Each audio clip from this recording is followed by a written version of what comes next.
ഇന്ന് ഞാനിവിടെ ചെയ്യാൻ പോകുന്ന ഒരു ഇച്ചിരി എരിവുള്ളൊരു സാധനമാണ്. നമുക്ക് എല്ലാവർക്കും ഇഷ്ടമുള്ള ഒരു ഫേവററ്റ് സീ ഫുഡാണ് കൊഞ്ച് എന്ന് പറയുന്നത്. ഇതിന് വേണ്ട ഇൻഗ്രീഡിയൻസ് എന്നാന്ന് വെച്ചാൽ ഡ്രൈ റോസ്റ്റ് ചെയ്യാൻ പോകുമ്പോൾ നമ്മൾ ആദ്യം ചെയ്യാൻ പോകുന്നത് കുറച്ച് വറ്റൽമുളകാണ്.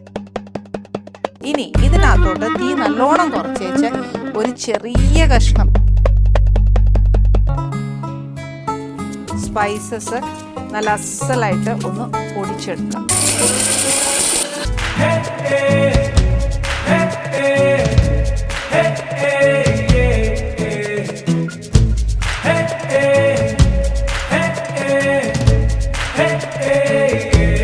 ഒന്ന് ആവി കയറി കഴിയുമ്പോഴത്തേക്ക് നമുക്ക് അടുത്ത പകുതി മസാലയും കൂടെ ചേർക്കണം.